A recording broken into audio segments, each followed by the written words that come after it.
آنکھوں میں نمی آ گئی تھی میرے جب وہ دیکھ کے کہ ایک دروازہ ہے اس پہ لکھا ہوا ہے ناموس رسالت، اور باہر ایک ویل چیئر اور ایک سوٹی پڑی ہوئی ہے اور اس پہ لکھا ہوا ہے چوکیدار. اور ہم لوگ مردہ پرست قوم ہیں، جب تک ایک شخص فوت نہیں ہو جاتا ہم تب تک گاڑی کے پیچھے اس کی تصویر نہیں لگاتے، اور ہم تماش بین قوم ہیں. وہ الگ بات ہے ہم لوگ سامنے آگے اتنی تصویریں نہیں بنواتے. مجھے تو پاؤں بھی پڑنے پڑے میں پاؤں پڑ جاؤں گا کہ یار اس وقت اختلاف کو ہم لوگ ایکسیپٹ نہیں کر سکتے. السلام علیکم ناظرین، پاکستان نیشنل ٹی وی کے ساتھ میں ہوں آپ کا میزبان جنید عادل. ناظرین، آج میرے ساتھ ایک بہت بڑے مذہبی اور سماجی شخصیت شہیر سیالوی صاحب موجود ہیں، جو ایک سچے عاشق رسول ہیں. آئیے ان سے بات کرتے ہیں. علامہ خادم حسین رضوی جو کہ ایک خود بہت بڑے عاشق رسول گزرے ہیں. آئیے ان کے متعلق ان سے بات کرتے ہیں. السلام علیکم. وعلیکم السلام ورحمۃ اللہ. زمانہ بڑے شوق سے سن رہا تھا، ہم ہی سو گئے داستاں کہتے کہتے. میں سمجھتا ہوں ان کی قبر پہ لکھوانا چاہیے کہ سو گئے قوم کو جگانے والے. ہم جیسے کئی نوجوان جو کہ یونیورسٹیز سے پڑھ کے آئے ہیں، ہم لوگوں میں وہ تڑپ بیدار کی ہے. اور ہم تو چلو 8-9 سال سے کام کر رہے ہیں، لیکن جو ہم لوگ مین سٹریم میں آئے اور بڑا دھڑلے سے بات کرنا شروع ہوئے تو ہمیں پتہ تھا کہ پیچھے کوئی بابا بیٹھا ہوا ہے. بالکل. میں جب سعد بھائی سے ملنے گیا نا لاہور میں، تو میں نے ہارڈلی 2-3 منٹ کی ملاقات کی اور سیدھا میں قبر شریف پہ گیا اور یہی بات میں نے کی. میں نے کہا سعد بھائی گل کوئی رہی نہیں ہے کرن والی، میں صرف یہی بات کہہ رہا ہوں کہ یہ آپ یتیم نہیں ہوئے. ہر نظریاتی آدمی جو اس جد و جہد میں اپنا رول پلے کر رہا تو ہر بندہ یتیم ہو گیا. اور اسی کی کہیے کہتے کوئی شک نہیں ہے اس میں. اب جو ہم لوگوں نے سینیریو دیکھنا ہے وہ یہ دیکھنا ہے کہ بابا جی کا جو مشن تھا اس کو کیسے لے کے چلنا ہے. بالکل یہ بات آپ ان کے جماعت میں ہیں یا نہیں ہیں، آپ ان کے ساتھ رہے ہیں یا نہیں رہے، لیکن وہ مشن پوری امت کا مشن ہے، وہ کسی ایک جماعت کا مشن نہیں ہے. آپ نے اس کو کیسے لے کے چلنا ہے، کیا اسی طریقے سے ڈیفینڈ کرنا ہے یا نہیں کرنا، یا اس سے بڑھ کے ڈیفینڈ کرنا ہے. اور آپ یہ دیکھیں امت اخبار پہ اگلے دن ایک تصویر آئی اور آنکھوں میں نمی آ گئی تھی میرے جب وہ دیکھ کے کہ ایک دروازہ ہے اس پہ لکھا ہوا ہے ناموس رسالت، اور باہر ایک ویل چیئر اور ایک سوٹی پڑی ہوئی ہے اور اس پہ لکھا ہوا ہے چوکیدار. یہ بڑے بڑے جبوں اور دستاروں والے جب جھگیوں میں بڑھ جاتے تھے نا، چھپ جاتے تھے، جو ساری زندگی حضور کے نام پہ، اہل بیت کے نام پہ، صحابہ کے نام پہ چندے بٹورتے تھے، وہ سب لوگ جب غائب ہو جاتے تھے نا، تب ایک بابا ویل چیئر دوڑاتا میدان میں آتا تھا کہ وہ حضور دی ناموس تے حملہ ہو گیا ہے، پہرے داری کرن میدان چاہ جاندہ سی. تو یہ میں when I was in school میں یہ شعر سنا کرتا تھا کہ محمد سے وفاتوں نے تو ہم تیرے ہیں، یہ جہاں چیز ہے کیا لوح و قلم تیرے ہیں. when I went to college then university، ساری زندگی یہ شعر میں نے ہر تقریباً محفل میں سنا اور ہر پروگرام میں سنا جب بھی نعت خواں کو دعوت دی جاتی تھی. تو میں نے کہا اقبال مینو یہ مطلب تسی اگر سمجھا دیو کہ یار یہ تو مینو سمجھ آ گئی کہ اقبال کے اندر کی محمد سے وفاتوں نے تو ہم تیرے ہیں، کہ اللہ یہ کہتا ہے کہ تو نے میرے حبیب سے وفا کی تو میں تمہارا، لیکن یہ جہاں چیز ہے کیا لوح و قلم تیرے، سب کچھ تمہارا. How is it possible? میں اپنی عملی زندگی سے کام دیکھنا چاہتا. تو جب میں نے ایک ویل چیئر والے بابے دے جنازے دا منظر ویکھیا نا، تا مینو سمجھ آئیے کہ یہ جہاں چیز ہے کیا لوح و قلم تیرے ہیں، اس کا مطلب کیا ہے. جب میں نے ایک 8,000 کمانے والے لیڈ فورس کے سپاہی کی پھانسی کے بعد اس کے جنازے کا منظر دیکھا، دین آئی ریئلائزڈ کہ یار یہ تو مطلب تو یہ کہ وہ آپ ذرا سے حضور علیہ الصلوۃ والسلام سے لو لگانے والے بنے، وہ آپ کو کہاں سے کہاں پہنچاتے ہیں. پھر سمجھ نہیں آتے بندے آسمان سے گر کے ادھر پہنچ رہے ہیں یا زمین سے نکل رہے ہیں یا سمندر سے آ رہے ہیں، کہاں سے آ رہے ہیں. لہٰذا یہ بات جو رب بار بار کہتا ہے تم ایک قدم آؤ تو صحیح نا، پھر دیکھو میں کیا کرتا ہوں. اور وہ چیز واقعی عملی طور پہ نظر آئی. تو ایسے دلیر لوگ بہت وقت کے بعد آتے ہیں، اور ہم لوگ مردہ پرست قوم ہیں. جب تک ایک شخص فوت نہیں ہو جاتا ہم تب تک گاڑی کے پیچھے اس کی تصویر نہیں لگاتے. اور ہم تماش بین قوم ہیں، جہاں مداری بندر کو نچاتا ہے وہاں ہم پہنچ جاتے ہیں، لیکن جہاں پہنچنے کی ضرورت ہوتی ہے وہاں جانے سے پہلے 100 مرتبہ سوچتے ہیں. ہم دماغ کی سوچنے لگ جاتے ہیں، دل کی نہیں سوچتے. کہتے تھے نا زبان دا کلمہ ہر کوئی پڑھدا تے دل دا پردہ کوئی. دیکھے نا بے خطر کود پڑا آتش نمرود میں عشق، عقل ہے میوے تماشائے لبے بام ابھی کہ کودا یا نہ کودا. عشق پہلے کر دے وقت سوچ دے کہ جی یہ دیکھی پروس اینڈ کونز ہوسن. لہٰذا دنیا میں عقل والوں کا نام ضرور ہے، اس میں کوئی مسئلہ نہیں ہے، لیکن آپ یہ دیکھ لیں کہ عقل والے وہی تھے جو اس وقت یزید کی راہ میں چلے گئے تھے اور کہا تھا کہ جی تاج و تخت و حکومت تو اب اس کے پاس ہے، لیکن عشق والے وہ تھے جو حر کی صورت میں پھر حسین کی قافلے میں چلے گئے تھے. اور آج امت میں کسی کا نام یزید آپ کو نظر نہیں آئے گا، لیکن ہر چوتھے بچے کا نام جو وہ حسین ہوگا یا حر ہوگا. وہ کیا وجہ ہے؟ کہ وہ عشق ہے جو آپ کو ہمیشہ کے لیے بچا دیتا ہے. میرا ایک آجزانہ سوال ہے آپ سے کہ فیض آباد سے پہلے آپ نے دھرنا دیا ادھر، اس کے بعد انہوں نے دھرنا دیا، اب دونوں کا کوز تو ایک ہی تھا، تو پھر اب دونوں ایک کیوں نہیں ہو جاتے؟ ہمارا جو دھرنا ہوا الحمدللہ کافی کامیاب تھا اور ہم لوگوں نے بہت کم ٹائم میں بہت کچھ منوا لیا.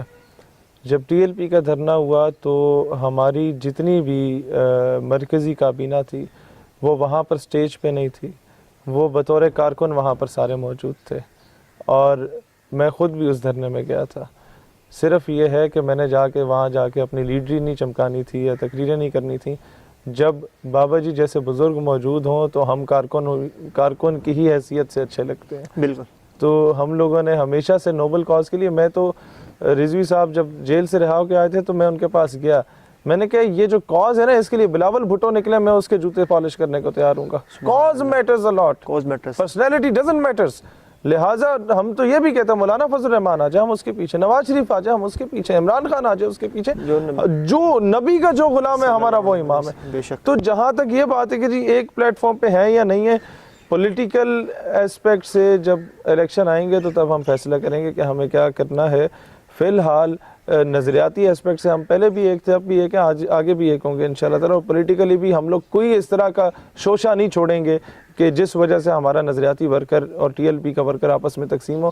ہم لوگ جو ہے وہ طاغوتی قوتوں کو مل کے انشاءاللہ تعالیٰ جواب دیں گے. اچھا شیر صاحب، آپ کی اتنی بڑی فین فالوئنگ ہے، علامہ صاحب خود تو بڑے دبنگ آدمی تھے، آج ان کے جانے کے بعد ان کے بیٹے کو امیر بنایا گیا، لیکن ابھی وہ نوجوان ابھی سیکھنے کے عمل میں ہے. تو آپ کو نہیں لگتا کہ آپ کو اب ان کے ساتھ کھڑے ہونا چاہیے تاکہ وہ ایک مضبوط بنے؟ آپ ان کو مشکل وقت آنے دیں، اللہ نہ کرے کہ مشکل وقت آئے.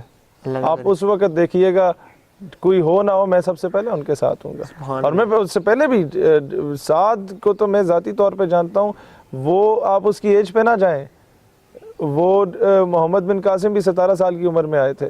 اور جو لوگ کہتے ہیں نا کہ موروثی سیاست ہے، وہ اپنی طرف ٹھیک کہتے ہوں گے، لیکن ٹھیک ہے پیر دا پتر پیر نہیں ہو سکتا ہے، مولوی دا پتر مولوی نہیں ہو سکتا، یا کسی جج دا پتر جج نہیں ہو سکتا، لیکن شیر دا پتر تو شیر ہی ہوتا ہے. لیکن اسی طرح سے سعد کو جہاں تک میں نے دیکھا کسی پولیٹیکل پارٹی میں ایسے نہیں ہوا کہ لیڈر کا بچہ جو ہے وہ جھاڑو بھی دے رہا ہو. کسی پولیٹیکل پارٹی میں ایسا نہیں ہوا کہ لیڈر کا بچہ جو ہے وہ کرسیاں بھی لگا رہا ہو، جھنڈے بھی لگا رہا ہو، وال ٹاکنگ بھی کر رہا ہو. سعد نے وہ سارے کام کیے. ایک اچھا کارکن ہی اچھا لیڈر بن سکتا ہے. وہ آج اس لیے کامیاب ہے، ساری شورا کو جو اس کے بزرگ ہیں، ان کے رضوی صاحب سے زیادہ ایج کے بھی جو لوگ ہیں وہ سعد کے پیچھے کیوں چل رہے ہیں؟ صرف اس وجہ سے کہ وہ ایک اچھا کارکن رہا ہے. تو یہ میں تو ابھی بھی آپ کے وساطت سے بھی کہہ دیتا ہوں کہ جب بھی کوئی مشکل وقت خدا نہ خواستہ اللہ نہ کرے کہ آئے، لیکن ہو تو ہم سب سے پہلے ان کے ساتھ ہیں. اور اس میں تو انہیں کہنے کی ضرورت ہی نہیں ہے کہ جی آپ ساتھ ہیں یا نہیں ہیں. کاز اس طرح کی ہے کہ ہم ہمیشہ سے اس کاز پہ مر مٹنے کو تیار ہوں گے. ہم لوگ سکے بھائیوں سے بڑھ کے ہمارا رشتہ ہے. وہ الگ بات ہے ہم لوگ سامنے آگے اتنی تصویریں نہیں بنواتے، وہ والا معاملہ نہیں ہے. اچھا شیر صاحب، پیر افضل قادری نے کچھ بیانات دیے ان کے بیٹے کے متعلق، علامہ خادم کے متعلق بھی کہ میں انہیں سامنے لے کر آیا ہوں منظر عام کے بعد، پھر ان کے بیٹے کے متعلق بہت بری باتیں کی. تو آپ کو کیا لگتا ہے کیا ان کے پیچھے کون ہے جو ان کو اس طرح چلا رہا ہے کہ وہ اس طرح ایک اتنے بڑے عاشق رسول اور پھر ان کے بیٹے کے متعلق اس طرح کے بیانات دیں؟ میں ایک بہت مختصر سی بات کروں. اس وقت ہم اس کیپیسٹی میں نہیں ہے کہ ہم ان چیزوں کو ڈسکس کریں. بالکل. اس وقت میں سب سے اگر مجھے تو پاؤں بھی پڑھنے پڑے میں پاؤں پڑ جاؤں گا کہ یار اس وقت اختلاف کو ہم لوگ ایکسیپٹ نہیں کر سکتے. یہ امت جس نہج پہ آگے کھڑی ہوئی ہے نا، اس وقت اس طرح کی باتوں سے گریز کریں. اس وقت حضور کی ناموس کے لیے ایک پلیٹ فارم پہ اکٹھے ہوں. اگر نہیں ہونا چاہتے تو کم از کم دوسرے کا راستہ نہ روکیں. چیلم پر سعد بھائی نے باقاعدہ طور پر اعلان کر دیا کہ 16 فروری کی ڈیٹ میں آپ کو یاد دلا رہا ہوں کہ 16 فروری آخری تاریخ ہے. حکومت کے پاس 16 فروری تک مہلت ہے، سفیر کو نکالیں. اگر حکومت اپنے فیصلے سے، اپنے وعدے سے پھرتی ہے تو پھر عالم اسلام کو آپ کیا ہمارے چینل کے توسط سے کیا پیغام دینا چاہیں گے؟ دیکھیں میں تو ہم لوگوں نے بھی دھرنا دیا، اس کے بعد ہمیں بھی یہی کہا گیا کہ جی اسمبلی میں معاملہ لے کے جایا جائے گا اور اس کے بعد پھر اس پہ بحث ہوگی. اور اسمبلی میں اپوزیشن بھی سنسیئر نہیں تھی نا. ہم روئیں کس کے آگے کہ چلو اپوزیشن گورنمنٹ کو کہتی فورس کرتی کہ چلو آپ اسے نکال دو. وہ قرارداد پیش ہونی نہیں تھی کہ نکالا جائے یا نہ نکالا جائے, صرف مذمت کی قرارداد ہی ہو کہ وہ زبانی جمع خرچ انہوں نے کیا. اور اس سے مجھے اندازہ ہوا کہ اپوزیشن اگلی بار حکومت میں آنے کے لیے انٹرنیشنل کمیونٹی کو امپریس کرنے میں کامیاب ہو گئی ہے کہ جناب ہم ان معاملوں کو چھیڑتے ہی نہیں ہیں, آپ بس ٹوری رکھیں اس سلسلے کو. لہٰذا ہم یہ باور کراتے ہیں گورنمنٹ کو بھی, اپوزیشن کو بھی اور سعد بھائی کو بھی کہ اگر آپ لوگ اس کاز کے لیے نکلتے ہیں, اس بار ہم آپ کے انتظار میں, ہم لوگ آپ کی راہ دیکھ رہے ہیں, آپ نکلتے تو ہم آپ کے ساتھ بحیثیت کارکن کندھے سے کندھا ملا کے چلنے کو تیار ہیں. کاز اس طرح کی ہے اور ہم آئیں گے اور انشاءاللہ تعالی آپ دیکھیں گے کالجز اور یونیورسٹیز سے کافی انشاءاللہ تعالی اس بار پینٹو کوٹوں میں لوگ آئیں گے انشاءاللہ تعالی. یہ حیران ہو جائیں گے, پہلے کہیں گے نا مولوی کتھوں آ گئے نے, اب کہیں گے بچے کتھوں آ گئے نے, پینٹو کوٹوں والے کتھے آ گئے نے, تب پتہ چلے گا. اصل میں آپ کو ایک چیز بتاتا ہوں, وجہ یہ ہے سر کہ جب ایک مسجد میں 250 ہم خیال لوگوں کے درمیان پنکھے کے نیچے بیٹھ کے آپ نعرہ لگاتے ہیں نا جہاد کا, تو مغرب کو تکلیف ضرور ہوتی ہے, لیکن اصل تکلیف تب ہوتی ہے جب آپ پینٹ کوٹ اور ٹائی پہن کے کالج یا یونیورسٹی سے نکل رہے ہوتے ہیں اور لگا رہے ہوتے ہیں نعرہ تاجدار ختم نبوت زندہ باد. تو ان کے اربوں ڈالرز کی انویسٹمنٹ جو انہوں نے آپ پہ انویسٹ کی ہے کہ وہ فاقہ کش کے موت سے ڈرتا نہیں, ذرا روح محمد اس کے بدن سے نکال دو, فکر عرب کو دیکھ کے فرنگی تخیلات, اسلام کو حجاز و یمن سے نکال دو, اور اغوانیوں کی غیرت دین کا ہے یہ علاج, ملا کو ان کے کوہ و دمن سے نکال دو. وہ جو انویسٹمنٹ ہے اس پہ آپ لات مار آتے ہیں, اور یہ اصل کامیابی ہوگی جو آپ دیکھیں گے انشاءاللہ تعالی. تب دونوں بھائی مل کے نکلیں گے انشاءاللہ. بہت شکریہ.